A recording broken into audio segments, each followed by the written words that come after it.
5'7". But I'm recording now. the Canadian Air Force was fighting in England, of course, and they were already becoming short of men, and they would take 5'6", but you had to weigh 125 pounds, not 112. I just couldn't make it. Oh, you were And I strained myself and pulled everything back and get up to 18, 118. But 125, just I couldn't do. That was 6 months before the war. So. Well, let's start with the beginning. I'm going to introduce myself for the record, and then I'll introduce you, okay? And what we'll do is we'll just have you tell us where you were born and when and how you got into the Marine Corps, okay? And then we'll question you along, okay? Well, I was born right down on Harrison Avenue, just where the church at the top of the hill is. My grandparents lived where the church is, and the house right next to it that they just tore down 2 or 3 weeks ago. Margaret, you have a phone call on 42. Sorry. It's gone, but that's where he lived. My father called the doctor, and I was born before he got there. He locked up from his home down in Harrison. And everybody tells me he was always late for a birth. My sister, who was 14 years older than I am, delivered me, took care of everything. He got up there and worked out the birth thing. But that's one of those things that you don't see anymore, is home birthing. By the time my children were born, they were all born in Cincinnati, 1947. How did I get into the Marine Corps? On the day of Pearl Harbor, we 4 of us men, boys, a couple of them are men, and I had gone to the movies in Cincinnati, and afternoon movie, we came out not knowing that there was a war on, not knowing that they had bombed Pearl Harbor, but of course at that age we had the radio on in the car, and driving home they told us about Pearl Harbor. So we drove into Harrison and parked at a hamburger joint down on the main corner called the Coffee Pot at that time. And went in, had our supper in there, we're outside, so let's join up. And what are you going to join? There's already a picture in the window, a poster in the window about joining the services. Nothing about war, of course, because we weren't in war. And somebody said, "What do you want to join?" And my friend Earl Esser said, "Well, why not the Marine Corps? They got the nicest looking uniform." And so we did. We didn't go the next day, but we went the day after because we all had jobs. Earl and I worked for my brother, 2 brothers at that time, and we couldn't take off the next day and say, we're not going to be there and leave in the middle of winter time, cold, to deliver and so forth. So they wouldn't take us then, but they accepted us that day in Cincinnati, told us they had no place to send us, but to come back on the 5th day of January, which is after the Christmas and New Year's holidays, which didn't sound too bad to us to start first of the year. So we went back on the 5th day of January. Barry, can you come to the break area, please? With our little duffel bag, and we took our toothbrush and so forth, and held up our right hand, sworn into the Marine Corps. They put us up in a dingy hotel in Cincinnati, gave us all free tickets to go to the Gaiety Burlesque, and tickets for that night's supper and the next morning's breakfast for a Chinese restaurant on the second floor downtown, on probably between Vine and Walnut. It's been a while back and I can't remember, but it was on the second floor. And I'd never eaten in a Chinese restaurant before, so we ate. I don't think any of them had, so we ate somewhere else. And secondly, we had all been to the Gaiety Burlesque. And we went to see Clyde McCoy was in town in person. His band of the Shooter on Walnut Street, if that's not the right name. It was up about 7th Walnut. Because it was up farther than the Walnut Street Garage, which was between 6th and 7th. It's gone, of course, now. We had a rat down for a hotel on, I think it was Court Street. The next day, we were on the train going to Paris Island. We arrived down there in the morning. The next morning, we stopped in Savannah, I think it was, about 3 hours waiting for a train from New York and Boston to join up with our cars from Detroit, Cincinnati, Knoxville, and Atlanta. We picked up more cars, and we waited there for, and we could have a couple hours. They told us we could spend off, so I think we went and had a drink. I bought a couple of cigars about 8 inches long, and on the train to Paris Island, I smoked one of those, and when I got ready to get off, I gave one to the porter, real nice guy. They left us off. They backed into Paris Island so they could pull out. There's no place to go after you get to Paris Island except the ocean.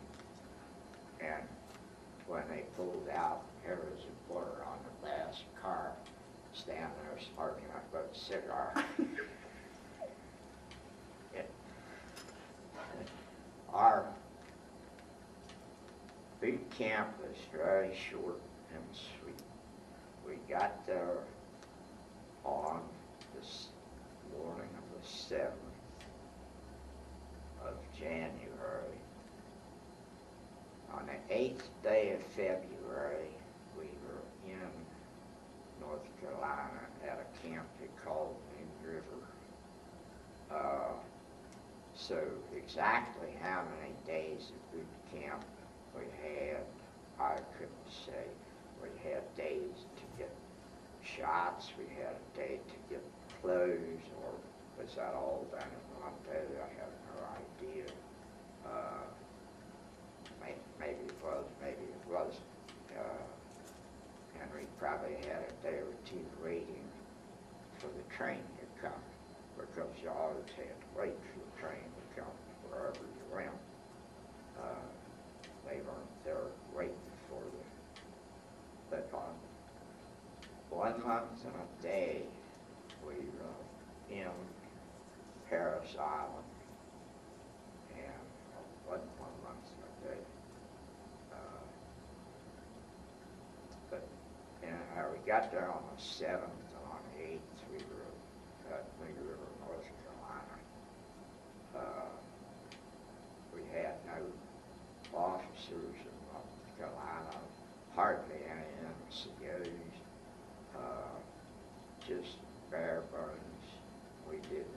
hardly anything for, we did do some drill, but hardly anything for a month. And then the officers, the higher up officers started coming in. And it was probably the 1st of May before he did anything to really amount to anything in the way of learning. We had World War II helmets, World War I helmets.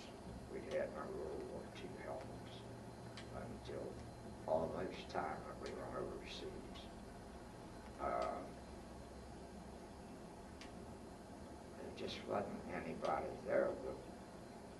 Our battalion commander did not join us until sometime about the 1st of May. I remember well when he joined us because I was sent up to see him the first day he was there. But I can't tell you the date it was. We had come home by taxi from New River, North Carolina to Cincinnati. 5 of us, $125. Not each, but for $125. It brought us to Cincinnati, 5 of us, and sit in Cincinnati and wait for us to, depending on whether we got away on Friday or had Monday off, like we did on Decoration Day, we had Monday off. So, and they'd wait for us and bring us back. But at that time, about the 1st of May, we had an accident in Huntington, West Virginia. A minor accident. It took 3 or 4 hours to fix it. And I, being the only one that was a PFC at that time, I had a year of college and quit. They made me a PFC because I had more education than the rest of them did. Some of them only had high school. But anyway, I got run up to the colonel by the captain. He asked what was happening. The captain told him I was absent over leave. Well, I missed a part of my story because I was, the only man with a rating there. I sent a telegram, one telegram covering all of us. And somehow or other, we were all late the same amount of time, but I was the only one that got sent up to the colonel, and I don't know why that was. The colonel asked my story, and I told him. I told him about sending a telegram, and he said, I didn't see any telegram. And the first sergeant spoke up and said it was on your desk at 6 o'clock this morning, sir. He's talking to your captain. And the colonel said, get that man out of here. And the sergeant took me out. We had huts with sides on about that thick. And he read the captain, the colonel read the captain up and down. He said, don't ever waste my time with something like that again. I have lots of things to do. And I was a friend of the colonel's and the first sergeant. The next day, the first sergeant was the colonel's.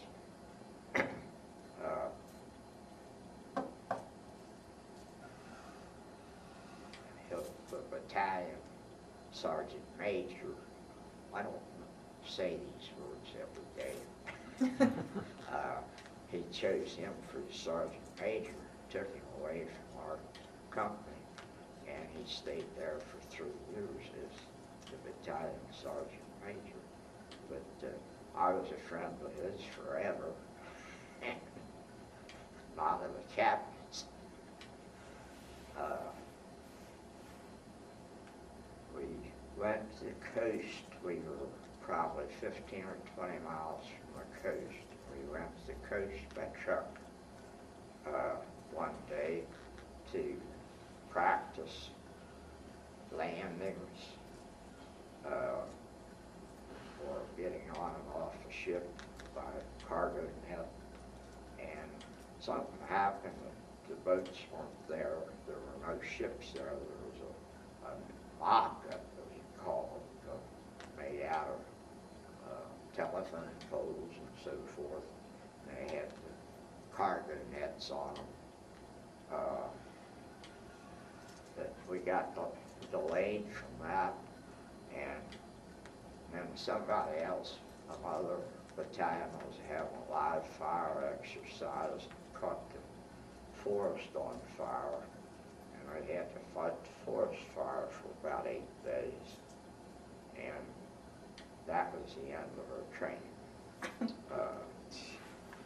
Next thing you knew, we were on our way to, I don't know what day we left, but on the 6th day of June, we were on a train in New Mexico, and President Roosevelt signed the bill to raise our pay from $21 a month to 60, 65, 75. I can't remember what it was because didn't get any money from that day until we got to Australia in January. We had pay. We had 2 $5 pays, I think, from May of, didn't have anything to buy, so you didn't need money. You just need money to gamble with because there was nothing to buy. But I think we had 2 pays. I had about $1,500 coming by the time I got to Australia. I had become a corporal in September, 1st of September. I might have actually been dated from the 21st of August. I can't remember. It's in those folders over there. Rick, please come to the circulation desk. I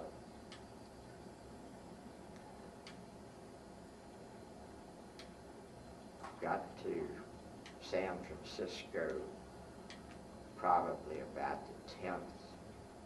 Went on to one ship that was a Norwegian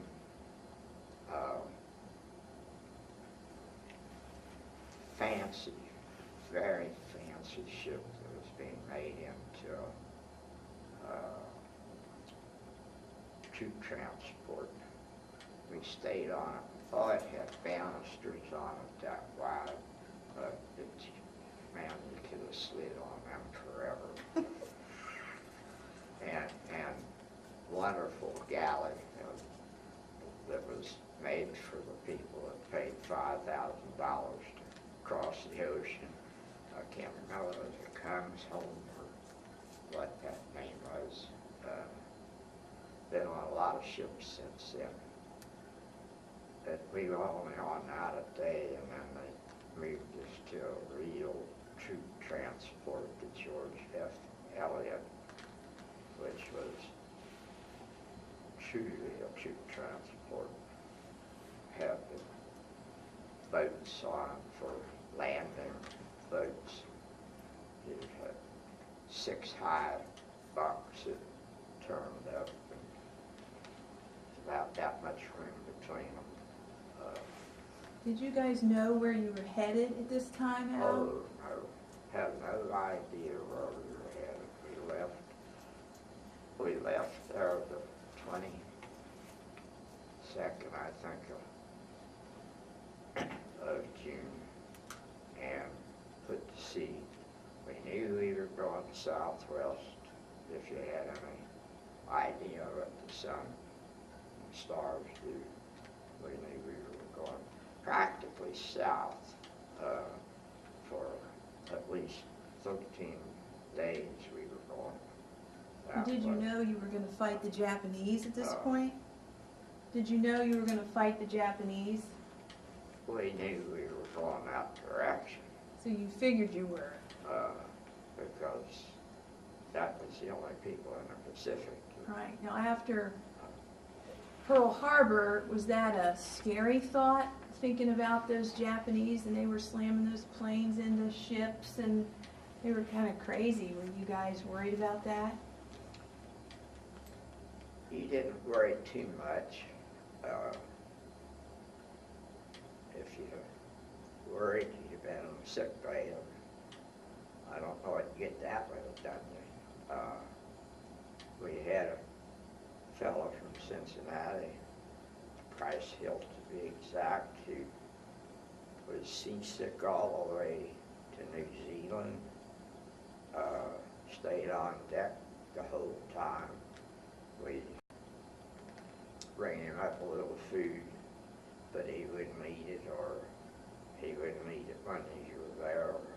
I don't know whether he, I found out afterward that I wasn't the only one bringing him up something, so maybe he was eating more than we thought.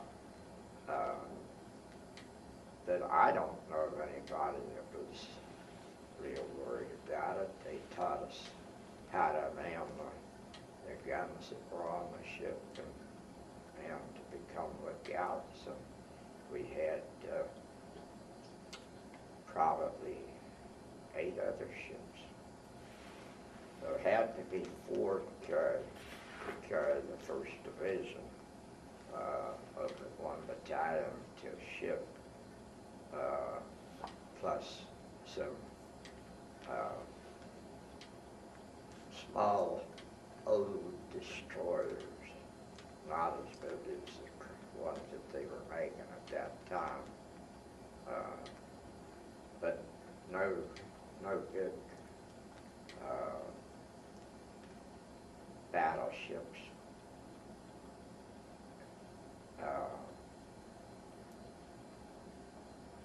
Cruisers that were in sight ever. They may have been something northwest of us that we didn't know was there, but my belief is that we didn't have an escort until we got across the meridian, across the equator, across the meridian, and getting closer into where Japanese subs might have been operating. They didn't have the man or the ship power for it. We never saw a plane flyovers to see where we were, either American or Japanese, to see that we're still. And silence, no lights, no smoking at night on deck. In fact, no smoking at night. There wasn't any place to smoke after it was dark. A lot of people, not many people smoked yet. It took a few more months for them to get to be smokers. So then where did you make landfall? Did you go straight to Guadalcanal? July 15th. It's all in my papers over there. And they told us when we landed that we had to strike Guadalcanal on the 1st day of August. That is, the Army or Navy commander in Nemea told our general that we had to go to Guadalcanal on the 1st day of August, not knowing that we were loaded for an invasion. We loaded in San Francisco to handle all of the stuff we could put on the ship because we were going to train for 6 months. We were going to build a camp in New Zealand on the North Island and train for 6 months to make a land there. And when we landed, I can't say the say now, in New Zealand, we were told, the bus was told that we had to land up there on the first because they were building this airport on Guadalcanal and they were getting it near completion. And once it was completed, there would be no way that we can ever take it back because they would have had more land-based air power there than we had in our two flat tops that we'd have to go with us. And we had to argue to get a 7-day layover or 7 days. The timing there is not exactly right. We were loaded to get the most on, as I say. The big heavy guns were on the bottom of the ship. The tanks were on the bottom of the ship. I couldn't tell you what all these were, but I can tell you that one ship had the whole 2 lower decks were full of gasoline in 55-gallon drums, because that's the ship I had to help unload. It wasn't the ship I was on. Our ships were loaded with battalion fuel and everything that the battalion needed, practically. But we had to unload those, and the dock workers had, terrible not to remember that. I loved my time there. We worked 8 on and 8 off, unloading the ship on the 8 off, included our sleeping time. And most of us went into Wellington and ate for an hour or 2, and then went back to snatch a few winks of sleep. The dock workers there were on strike. Here we are coming there to save New Zealand and Australia, and the dock workers are on strike. We unloaded the ships and put it all back on the gravy water and left things there. Constant rain, the cornflakes fell out of the big boxes and then the little boxes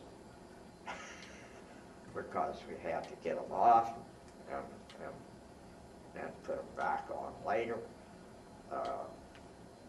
We've more than one person got a 55-gallon drum of gasoline or oil on it as arch or something where they have more people injured there than on Guadalcanal. But we got out of there on about the 5th, went to Coro, which is in Fiji Islands, to do a mock landing, and got everybody on board the landing boats and went to the beach. There was no beach on this island. It was a cliff, and we had no good maps of anything. That's another story about Guadalcanal. But some of them tried to land anyhow, lost a couple boats. Some men were left on the island of Coro in the Fijis for the rest of the war, I'm told. I've read that. I never heard it before. Rick, you have a phone call on 42. So you never did get to practice your landing? First time you guys Never had ever to did it? practice landing. First time you did it was Guadalcanal? We practiced getting into the boat and back out, but we never had to practice landing. And it didn't make any difference when we got to Guadalcanal. It was a beautiful sand beach, and there was nobody there. They all ran away when they bought sheltered in the morning. There were hardly any people. There was probably 150 native people and 200 or 300 Korean slave laborers who wouldn't have fought us anyhow. But they all ran into the bush. So the air cover beforehand, there was a lot of bombing by Americans beforehand. So you had a smooth landing. You didn't get attacked on the beach. Right up on the beach, and the guys that got there before our boat did were cutting coconuts and drinking the coconut juice. Because the captain wasn't there yet, and the battalion commander wasn't in yet, so he didn't go any farther than the beach. They had another spot where they were unloading stuff from the hose. Rick, you have a phone call on line 42. They had no place to take it, nobody on shore to move it, and it became a problem. But I don't know anything about that except I read about it because right away we took off for our objective, which was a hill that supposedly commanded the territory that the airport was on. We struggled through water, struggled through kunai grass as tall as anybody in our company, and some of them were 6.5 feet tall, some were 5.5. But up and up and up through the brush, and we finally put up for the night on the top of a little knoll, not knowing where we are. The wire that we strung, the telephone wire, was broken somewhere. The radios that we had, little walkie-talkie things that were bigger than a telephone, they didn't work. I guess it got wet the first afternoon because it rained all the time. It didn't, not all the time, it rained when the sun came out and dried you off, and then it would rain again. But we put up for the night, and about 12:30 that night, we could hear a naval battle going on, we thought, and lots of booms. You couldn't see anything except the flashes and hear the boom. I thought, oh, the Navy's taking care of the Japanese. The next day we tried to go farther towards our objective, and about noon a runner came up and told us to turn back to the beach and go to the airport. The Navy was going to leave because the flat tops had left because they were out of fuel, and that was it. Later we found out that the Japanese had sunk 4 of our cruisers that night. The flat tops had left that afternoon because the commander, the admiral, and O'Neill thought that they would run out of fuel if they stayed around and protected us any longer. Then the Navy that was still there, which was under the command of Captain Turner, they had to decide what they were going to do. They had no air cover. We had a a big bombing 40 twin-engine bombers came in the second day and sunk our ship that we landed on from the only one that they sunk. Well, I think maybe there was a couple of destroyers sunk, but the only ship that was any size was our ship. And we had no air cover because the flat tops had gone. We had no airfield because we blasted it into pieces before we landed. And they said they were going to leave the next day, and we had everything we had to get everything off that night that we did off, and they would leave at midnight. So they did. The Navy left us sitting on Guadalcanal. We didn't know that they had also lost 4 cruisers that night that we were watching them battle out in the ocean. But all of them left. They took half of our supplies, all of our kitchen equipment. We had no kitchen equipment. That went down with our ship. Some of them had their kitchen equipment, some didn't. We had nothing like that.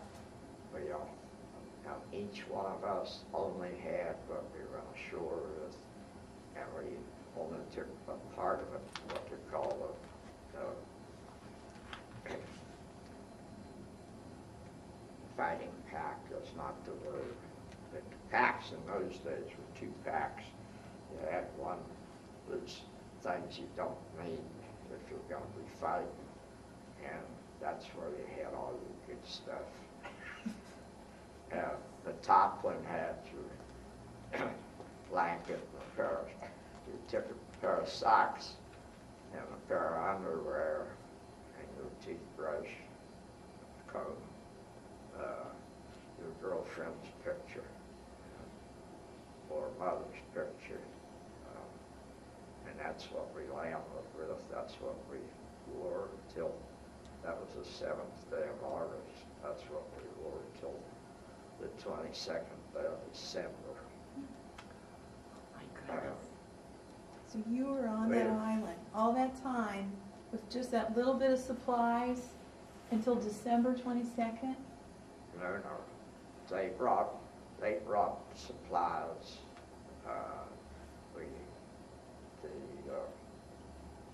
Had the airport was finished well enough by the 20th day of August that they flew in a ring of fighter planes from a carrier which they wouldn't let get any closer to us than the amount of mileage that the planes could fly to us with their gasoline, which they used gasoline back then. And they came in on the night of the 20th just at, I'd say, supper time, or not dinner time, because nobody had dinner on Guadalcanal. And talk about a happy bunch of people that came right in over us because the field was just behind us where we were, and he lived up and saw stars instead of balls, red balls, and Japanese planes. And they made a pass around the whole 21 of them, and then they all landed, and we could tell they were stale. We felt so wonderful, but by midnight we didn't feel that wonderful when the Japs attacked us. they had landed 1,200 men about 2 miles away from us in the night. Of course, they did everything at night. They landed at night, they attacked at night. We did have some warning. We had patrols out. I ran into a group of Japanese that had fresh equipment, and they were freshly there, so we had some warning, put up more barbed wire, etc. Our platoon was in reserve. Of a reserve platoon, there's 3 companies in our platoon. There are 3 platoons in our company. When It you started about midnight or a little after, and right away the first platoon, which was in reserve, was called up. They hadn't any more gotten there till they called us up, and for about an hour or 2, I don't know what happened. We had either a 75 of ours or a mortar of theirs hit right beside the platoon, and the next thing I remember from that was about 3 o'clock in the morning, and I'm in a 37 millimeter gun pit, which I don't belong in. But there's nobody in it but one scared kid in the corner, and one of my men was in there with me, and asked the boys, everybody went to get ammunition or out of ammunition, and he said, but there's canister there, and they're shooting this 37 millimeter cannon at troops when they have canister, which is like buckshot, only it's that big around instead of a 12-gauge shotgun. The balls are that big, and there's hundreds of them. That's what they should have been shooting. The Japanese were in the lines. When our first platoon got up there, the Japanese were in our lines, and they fought them out of there, but they were hurt. That's when we got there, and so we got the canister out and started shooting the Japs within 50 yards of us with the canister, and we ran out of the canister and started using our rifles within 50 yards. They were within 50 yards of us, and they just kept coming. There wasn't a horde of them because they were crossing a sand spit, and so there couldn't be that many at once. And I guess they also had to get another 10 or 12 sacked up to where they'd cross that sand spit, because they were having to walk over their dead friends to get to us. But they never quit until daylight. When daylight came, they quit coming across there. We had sent a battalion around behind them by that time, and they come in from behind them, and at the end of well, we sent some tanks across the spit. That was my war.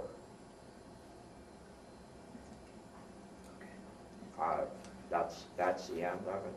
No, Oh, No, I had a question to ask you. that was the end of my being in any firefight. I was close to them, but that was the beginning and the end of when I pulled the trigger on Japanese, and I put in 3.5 more years, and almost 3 of those were overseas.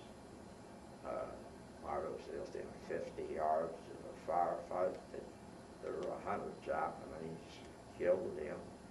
And my squad, my platoon, only one man fired his rifle, and I had to put him on report for that because he wasn't supposed to be shooting because there wasn't anybody there. You don't give away your position unless somebody's knows it. And shortly after that, we were by ourselves at that time. Our reinforced company, and we joined the main force on Cape Gloucester.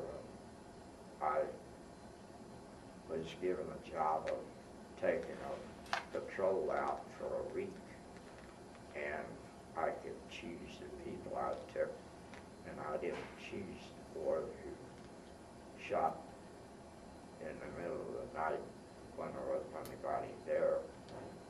And the day after we left, he shot himself in the foot and was sent back to the United States. And I always wondered if I handled it wrong or what, but you didn't put your life in that kind of man's hands. You didn't want to sit and watch with him. You go to sleep while he's watching.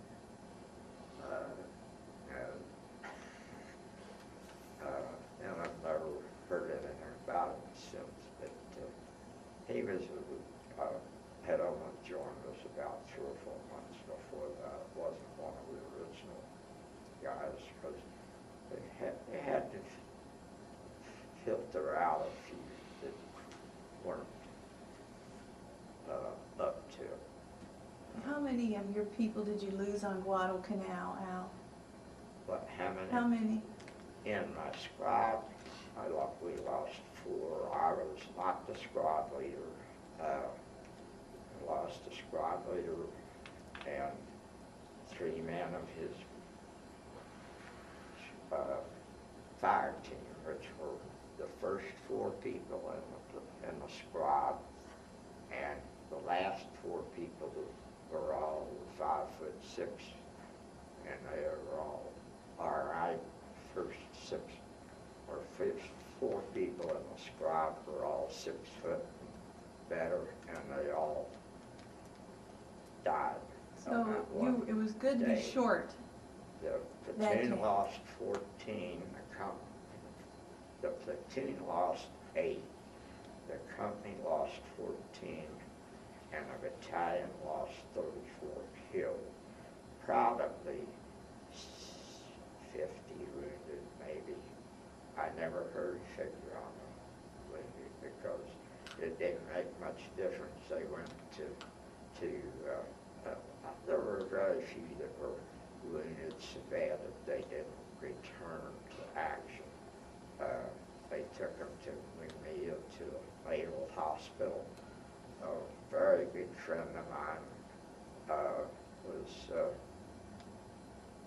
took a piece of shrapnel in his helmet here. It came out the back of the helmet, and he thinks it hit him in the spine back here. They had him in McNeil the next night, and the first day of November, he was back on Guadalcanal. He thought he was going to go home after he got wounded, and he was back on Guadalcanal. And, Did you get sick while you were over there? Did you get malaria? I did not have malaria that I know of on Guadalcanal. I had dysentery many times.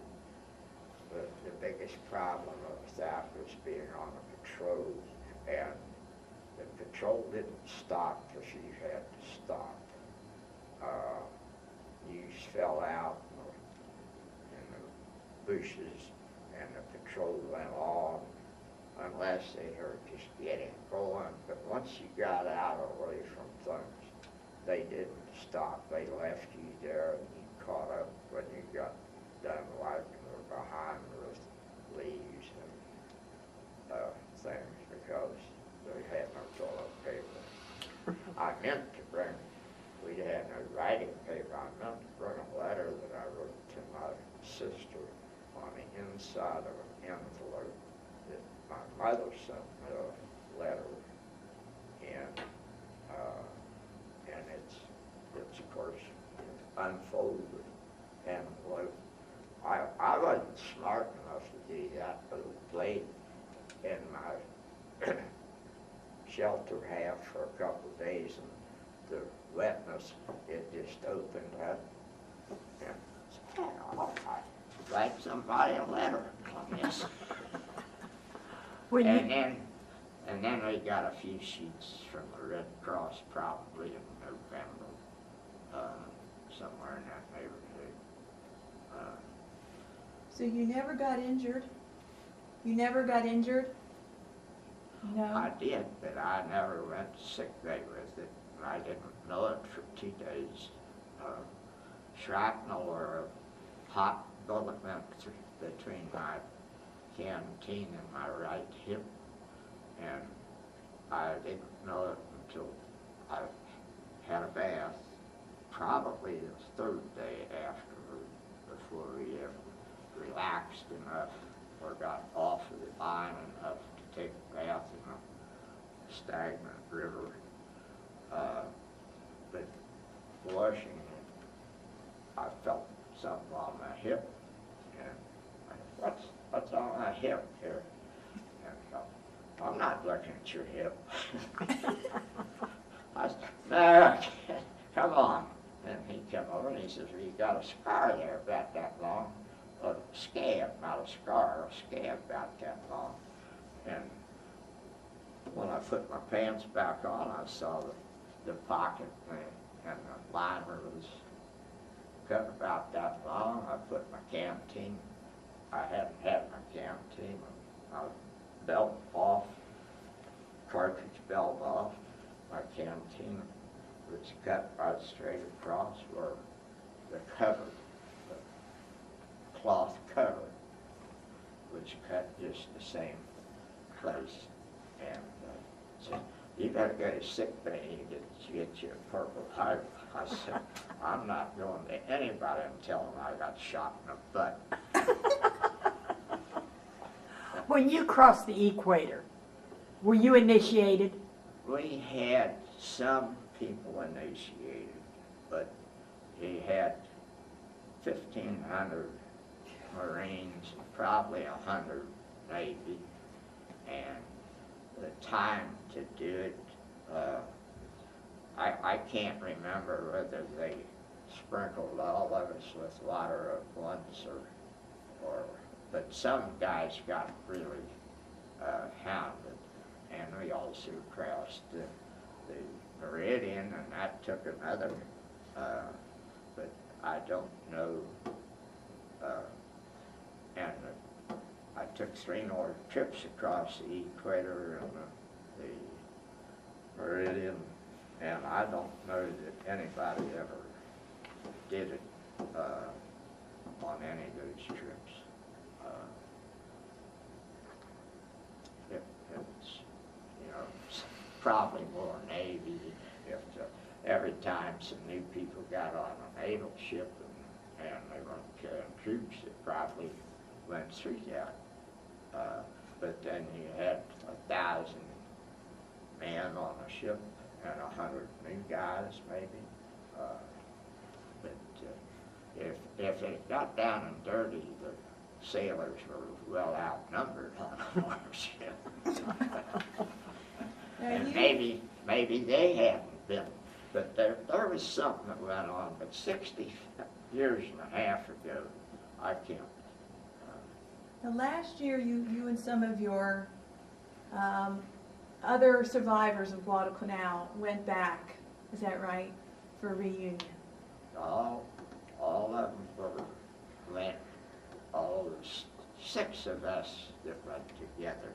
There were tours that had people on them, probably there were 7 or 8 original Guadalcanal people. There were sons that went, there were sons that took their mothers over to see where their father had been killed or find out where he had served. But 6 of us all joined on the same day. 3 of us were that joined at Cincinnati, and the other 3 joined from 2 from New York City and 1 from, what, I gotta think a little bit. 1 from New Jersey, 2 from New York City. So how was it to go back? Did it look totally different? Oh, absolutely. You wouldn't believe the difference. I knew that it was going to be different.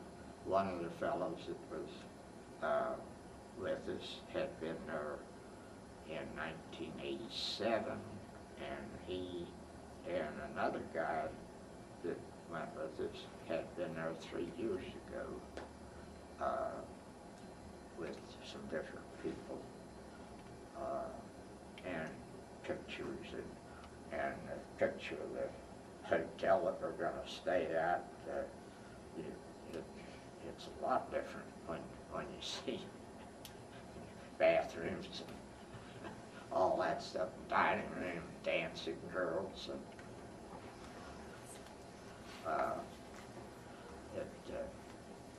we had a wonderful time, and then we went from there. From Guadalcanal, we went to Melbourne, Australia for leave.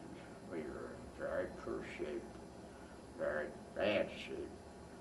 I came down with malaria in May. We got to Melbourne in 1st of January.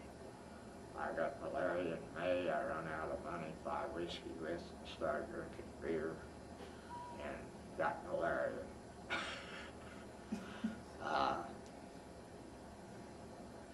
We had a wonderful time in Melbourne. They loved us. Their troops were in Africa fighting for England and Egypt and so forth.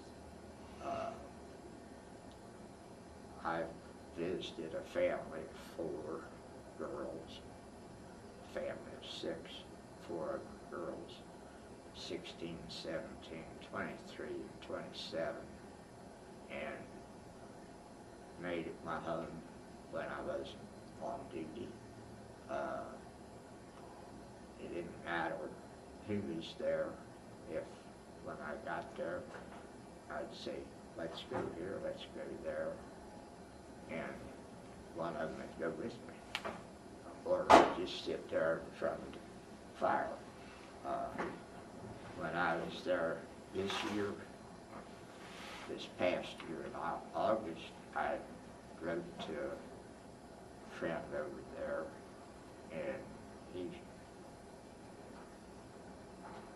got a hold of the newspaper, and they wrote my story up that I was coming back, and the second one of these girls that I was closer to than any of the other ones, but I named all of them except one I couldn't remember. I named them all because I couldn't remember the address. A paper, put it in the paper with this Marine's looking for his long lost honey. By golly, they found her, and we had dinner together with her husband at Melbourne Cricket Grounds, which is like Paul Brown Stadium. It's where they play cricket and soccer, which is football. That's where we lived when we were in Melbourne, in that stadium. They had beds that had one leg down to the floor and the other leg set up on the cement stairs. They had taken all the chairs out. Right downtown at Paul Brown Stadium, you could walk to the center of town, the biggest beer place. where all the girls hung out under the clock. Sound like it was better than Guadalcanal, wasn't it? It was, and there were a lot of people crying when they left. Some of them had children in their arms, of course. A lot of them married over there. Some got cremation, some didn't. One of the guys that went back with me this year was married over there. And I'm not sure whether he had permission or not. But she came back to the United States with him afterward and went back to Australia. Didn't like Arizona. He had moved to Arizona, came from Middletown. Are we through yet? Are we there yet? We're just about out of tape, Just about. but we want to thank you. I can talk all day, but I don't want to hold up your next guest. Oh, You well. may have something more. If you can, I went back again after we were married. My wife and I were married. I came home in July of '44. Took a intelligence test. They sent me to officers training school, but in the meantime I went home and spent 30 days